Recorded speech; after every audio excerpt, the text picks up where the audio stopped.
अस्सलाम वालेकुम, hello viewers, welcome to my channel. तो यहाँ मैं डमी के थ्रू आपको ये समझाने की कोशिश करूँगी कि किस तरह ये फिटेड कुर्ती है। आप देख सकते हैं आर्म होल बिल्कुल इसका फिटेड है, शोल्डर से यहाँ पे ये जो है ऊपर की तरफ ये भी फिटेड है और बस्ट पे से भी फिटेड है। जैसे आज से 4-5 साल पहले इसी तरह की कुर्तियाँ पहनी जाती थी, आप देख सकते हैं यहाँ पर।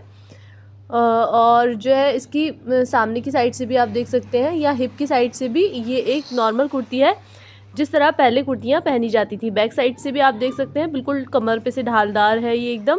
अब हम इसी कुर्ती के मेजरमेंट से पाकिस्तानी कुर्ती कट करेंगे।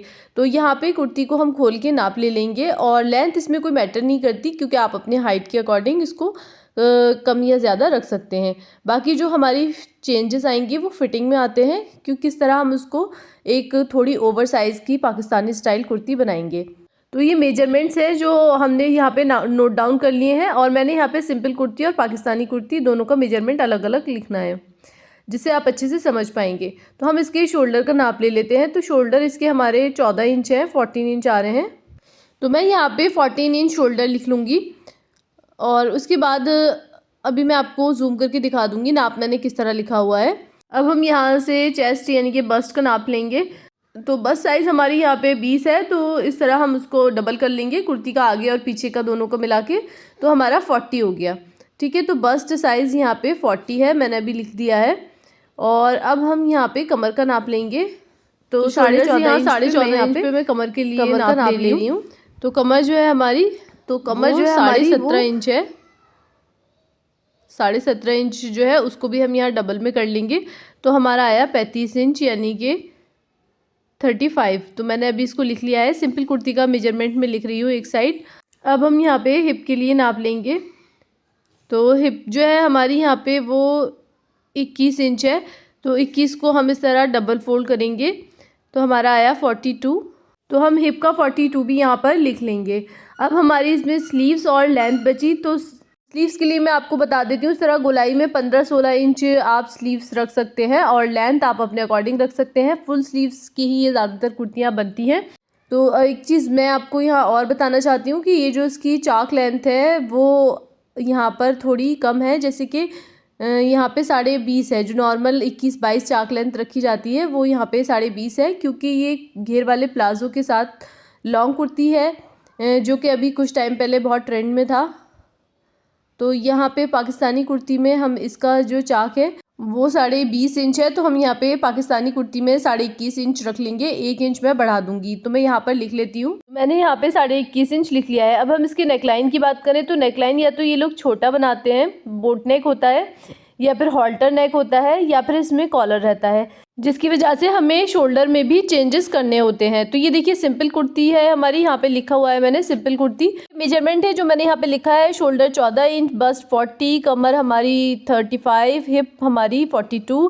लेंथ आप अपनी चॉइस के अकॉर्डिंग रख सकते हैं, स्लीव्स की लेंथ भी आप अपनी चॉइस के अकॉर्डिंग रख सकते हैं। चाक लेंथ हमारी 20.5 इंच है। अब मैं यहाँ पे इसमें क्या क्या प्लस करूँगी वो आप यहाँ पे ध्यान से देख लें।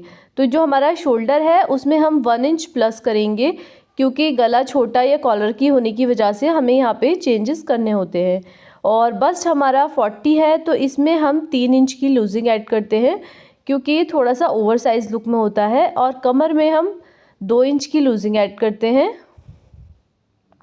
और हिप में भी हम 2 इंच की लूजिंग ऐड करते हैं। लेंथ में मैंने यहाँ कुछ नहीं लिया, वो आप अपनी चॉइस के अकॉर्डिंग ले सकते हैं। और ये हमारी चाक लेंथ है जिसमें हम यहाँ पे 1 इंच प्लस करेंगे। लेकिन अगर आपकी पहले ही कुर्ती जो है वो 21-22 इंच चाक लेंथ हो तो फिर आप उसमें ऐड ना करें। तो मेन जो चेंजेस है वो आपकी ये हैं, इस पार्ट को मैंने अलग कर दिया है, ये आपकी मेन चेंजेस हैं। अब पाकिस्तानी कुर्ती में हम इसको जब कन्वर्ट करेंगे तो हम अपने नाप को, शोल्डर को हम आधा कर लेते हैं और जो है बाकी सारे नाप को हम चौथा भाग लेते हैं। तो जैसे हमारे शोल्डर में हमने 1 इंच प्लस किया तो हो गए 15 इंच, तो उसका हम हाफ लिखते हैं। इसी तरह हम अपनी कुर्ती पे इसको मार्क करेंगे। तो 7.5 इंच पे हम यहाँ पे शोल्डर को लिख लेंगे। अब ये वो मेजरमेंट है जिस मेजरमेंट से हमें अपनी कुर्ती पे मार्किंग करनी है। अब जो हमारा बस्ट है इसमें भी हमने 3 इंच लूजिंग ऐड कर ली, तो हमारा हो गया यहाँ पर 43 इंच। ठीक है, 43 को अब हमें 4th में इस तरह करना है। तो जब हम इसको 4th में करेंगे तो हमारा आएगा यहाँ पे, जो आपका पहला फोल्ड हो वही आपका नाप होता है, तो हमारा आएगा यहाँ पे 11.25 इंच। ठीक है, 11 इंच में 2 पॉइंट कम। तो हम यहाँ पे इसको लिख लेते हैं। तो मैंने 10.75 लिख दिया। अब हमारा जो कमर है उसमें 37 इंच हो गया 2 इंच प्लस करके, तो उसको भी हम इस तरह 4 फोल्ड में करेंगे। तो आया हमारा यहाँ पे 9.25 इंच। तो यहाँ पर मैंने लिख दिया है 9.25। वो थोड़ा अलग लाइन में लिख गया था, मैंने अब सही करके यहाँ लिख दिया है। और जो हमारी हिप है 42, उसमें हम 2 इंच प्लस कर लेंगे और उसको भी इस तरह 4 फोल्ड में करेंगे। ठीक है, 44 को यहाँ इस तरह। तो 4 फोल्ड में करने के बाद हमारा यहाँ पे 11 इंच आया, तो हिप के लिए हम 11 इंच लिख देंगे। अब इसी मेजरमेंट के अकॉर्डिंग हम अपनी कुर्ती की कटिंग करेंगे।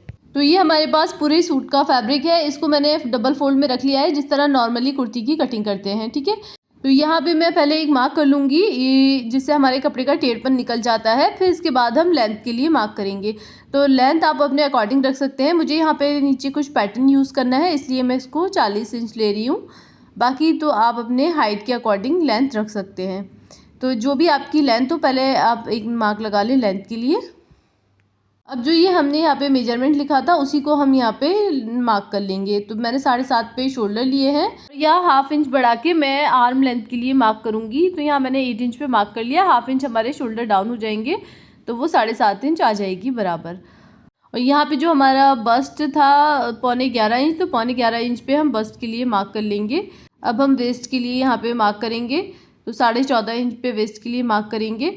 और हिप के लिए हम 21.5 इंच पे मार्क करेंगे और इन निशानों को सीधा कर लेंगे। और कमर के लिए यहाँ 9.25 इंच पे मार्क करेंगे और हिप के लिए 11 इंच पे मार्क करेंगे। जैसे हमने मेजरमेंट लिखा था उसी के अकॉर्डिंग मार्किंग कर लेंगे। अब इन सभी निशानों को इस तरह मिला लेंगे और आर्म होल की शेप ड्रॉ करेंगे। तो यहाँ ये मैंने बैक आर्म होल के लिए मार्किंग कर ली।